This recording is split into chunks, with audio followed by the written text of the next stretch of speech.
আজব অথচ এক ৰোমাঞ্চকৰ এক আমোদজনক খবৰ কংকালৰ গীটাৰ তাকো খুৰাকৰ কংকালেৰে গীটাৰ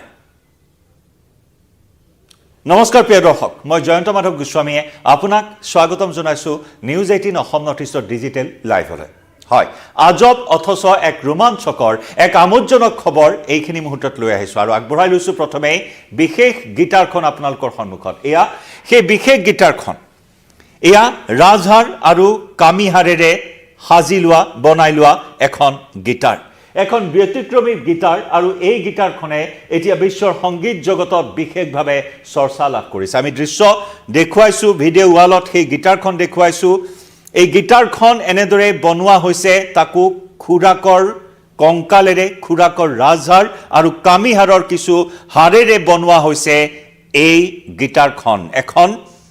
গীটাৰে এই মুহূৰ্তত দৃষ্টি আকৰ্ষণ কৰিছে সকলোৰে এজন সংগীত শিল্পীৰ এই ধৰণৰ এটা ব্যতিক্ৰমী কাৰ্যই সকলোৰে মুখে মুখে এইখিনি মুহূৰ্তত চৰ্চিত হৈছে খুৰাকৰ কংকালেৰে গীটাৰ কিয় নিৰ্মাণ কৰিলে এইগৰাকী সংগীত শিল্পীয়ে ইয়াৰে কেইবাটাও কাৰণ আছে কেইবাটাও ৰোমাঞ্চকৰ কাৰণ আছে আমি সেই কাৰণকেইটা জনাম কিয় এইগৰাকী সংগীত শিল্পী প্ৰিন্স মিডনাইট নামৰ এইগৰাকী সংগীত শিল্পীৰ এই ব্যতিক্ৰমী চিন্তা ব্যতিক্ৰমী পৰিকল্পনা কেনেদৰে মনলৈ আহিল তেওঁৰ এই পৰিকল্পনা কেনেদৰে বাস্তৱ ৰূপ দিলে কংকাল খুৰাকৰ কংকাল কেনেদৰে এখন গীটাৰলৈ ৰূপান্তৰ কৰিলে তাৰ আঁৰত আছে কেইবাটাও কাহিনী কেইবাটাও কথা আৰু ইয়াৰ বাবে আমি আপোনালোকক লৈ যাব লাগিব 1996 চনলৈ 1996 চনত খুৰাকৰ মৃত্যু হৈছিল খুৰাক ফিলিপ আছিল এগৰাকী প্ৰসিদ্ধ গীটাৰিষ্ট ফিলিপেই ভতিজাক প্ৰিন্স মিডনাইটক চিনাকি কৰাই দিছিল ৰক মিউজিকৰ সৈতে ৰক সংগীতৰ সৈতে চিনাকি কৰাই দিছিল ভতিজাক প্ৰিন্স মিডনাইটক 1996 চনত খুৰাক ফিলিপৰ মৃত্যু হৈছিল এটা বাইক দুৰ্ঘটনাত পতিত হৈ ফিলিপে প্ৰাণ হেৰুৱাইছিল এগৰাকী প্ৰসিদ্ধ গীটাৰিষ্ট আছিল গীটাৰ অত্যন্ত ভাল পাইছিল ফিলিপে 1996 চনৰ মৃত্যুৰ পিছত গ্ৰীচৰ এখন স্থানীয় মেডিকেল কলেজত মৃতদেহটো দিয়া হৈছিল ছাত্ৰ ছাত্ৰীৰ অধ্যয়নৰ বাবে আৰু সেই মৃতদেহ গৱেষণা আৰু অধ্যয়নৰ বাবে স্থানীয় চিকিৎসালয়ত দান কৰা হৈছে ফিলিপৰ মৃতদেহ পৰিয়ালৰ লোকে দান কৰিছিল এখন স্থানীয় চিকিৎসালয় মেডিকেল কলেজ হাস্পতালত য'ত ছাত্ৰ ছাত্ৰীৰ অধ্যয়ন আৰু গৱেষণাৰ বাবে দান কৰা হৈছিল প্ৰায় 20 বছৰ সেই মৃতদেহৰ কংকালত অধ্যয়ন গৱেষণা কৰাৰ অন্তত পৰিয়ালক গতাই দিয়া হৈছিল ফিলিপৰ কংকাল আৰু তেতিয়াৰ পৰাই সেই কংকালটো ৰখা হয় কবৰস্থানত সমাধিস্থানত ৰখা হয় সেই কংকালটো উল্লেখযোগ্য যে কংকালটো ৰখাৰ বিনিময়ত প্ৰতি মাহে ভাড়া দিবলগীয়া হয় পৰিয়ালটোৱে ভাড়া দিবলগীয়া হয় কংকালটো ৰখাৰ নামত সমাধি ক্ষেত্ৰত বা কবৰস্থানত গতিকে ভাড়া দি এক প্ৰকাৰ পৰিয়ালটো ভাঙি পৰিছিল আৰ্থিকভাৱে দুৰ্বল হৈ পৰিছিল আৰু যেন কিছু কষ্টকৰ আছিল টকা পইচাৰে মিলাব নোৱাৰা এটা পৰিস্থিতিৰ সৃষ্টি হৈছিল পৰিয়ালটোৰ মাজত ভাড়া দিব নোৱাৰা এটা পৰিস্থিতিৰ সৃষ্টি হৈছিল আৰু তাৰ পিছতে এনেকুৱা ধৰণৰ এটা পৰিকল্পনা মনলৈ আনিলে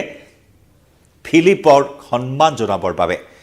তেওঁৰ খুৰাক যিগৰাকী খুৰাকে এইগৰাকী সংগীত শিল্পী প্ৰিন্স মিডনাইটক ৰক সংগীতৰ সৈতে ৰক মিউজিকৰ সৈতে চিনাকি কৰাই দিছিল আৰু সেইগৰাকী খুৰাকক সন্মান জনাবৰ বাবে কংকাল লৈ অনা হ'ল ঘৰলৈ এনেকুৱা গ্ৰীচত অৰ্থডক্স অৰ্থাৎ যি ধৰ্মীয় গোৰামী মানুহৰ তাত মৃতদেহ সৎকাৰ কৰিবলৈ বা জ্বলাবলৈ দিয়া নহয় আৰু সেইবাবে কাঠৰ বাকচত ভৰাই থোৱা সেই কংকাল এদিন লৈ আহিল প্ৰিন্স মিডনাইটে ঘৰলৈ আৰু তাৰ পিছতে তেওঁৰ মনলৈ আহিল সেই পৰিকল্পনা আৰু সেই পৰিকল্পনা অনুসৰিয়ে প্ৰিন্স মিডনাইটে বনাই উলিয়ালে খুৰাকৰ কংকালক ৰূপান্তৰ কৰিলে এটা গীটাৰলৈ এটা গীটাৰ আৰু সেই বিশেষ গীটাৰটো সাধাৰণ আমাৰ যি গীটাৰ থাকে যি লাইভ কনচাৰ্টসমূহত সংগীত ক্ষেত্ৰত যি গীটাৰৰ ব্যৱহাৰ কৰা হয় সেই গীটাৰৰ দৰে হাইলাখ এই গীটাৰটো সাজি উলিয়ালে বনাই উলিয়ালে আৰু সেই গীটাৰটোত অন্য গীটাৰত থকাৰ দৰে তাত ষ্ট্ৰিং সংযোগ কৰা হ'ল তাত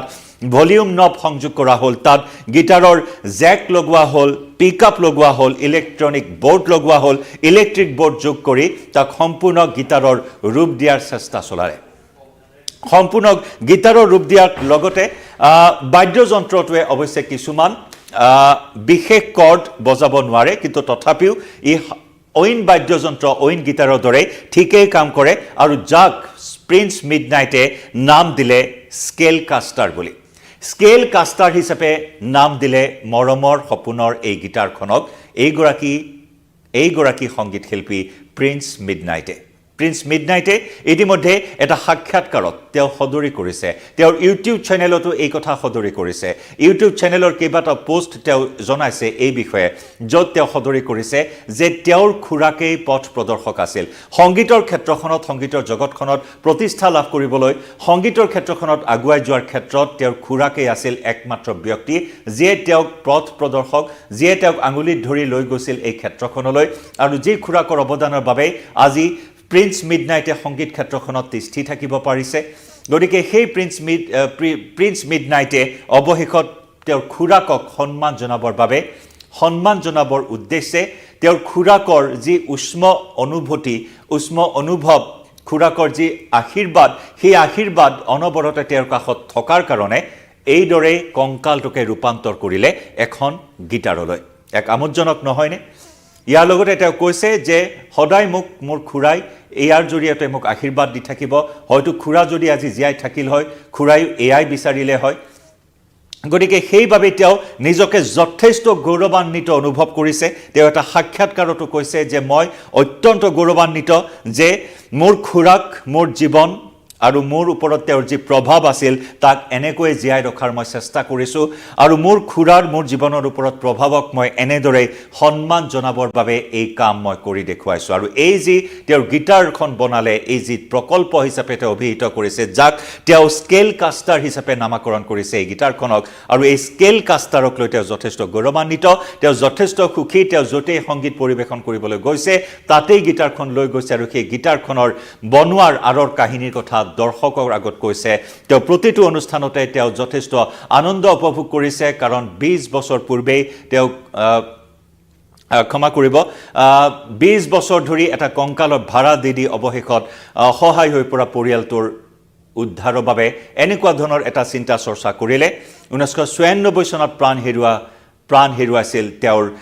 খুৰাক ফিলিপে এটা বাইক দুৰ্ঘটনাত পতিত হয় আৰু 1996 চনৰ পৰা এই 2024 চনৰ ভিতৰত তেওঁৰ খুৰাকক সন্মান জনাবৰ বাবে এনেকুৱা এটা পদক্ষেপ হাতত লৈ সমগ্ৰ সংগীত জগতত আজি চৰ্চিত হৈছে প্ৰিন্স মিডনাইট নামৰ এইগৰাকী যুৱ শিল্পী তেওঁৰ খুৰাকক সন্মান জনাবৰ বাবে তেওঁৰ খুৰাকৰ আশীৰ্বাদ তেওঁৰ লগত জীয়াই ৰখাৰ বাবে এনেকুৱা ধৰণৰ এটা বিশেষ পদক্ষেপ এক আজব গীটাৰ এক ৰোমাঞ্চকৰ কাহিনী এই আজব গীটাৰৰ আঁৰত লুকাই থাকিল আৰু সেইখিনি কথাই এই মুহূৰ্তত প্ৰকাশ পাইছে আমিও আপোনালোকক জনাবলৈ চেষ্টা কৰিছো প্ৰিয় দৰ্শক এনেকুৱা ধৰণৰ এটা পদক্ষেপ য'ত নিজৰ আত্মীয় স্বজনক জীয়াই ৰখাৰ যি পৰিকল্পনা গ্ৰহণ কৰিছে আপুনি কি ভাবে জনাব আপোনাৰো মতামত বিদায় লম লাইভৰ পৰা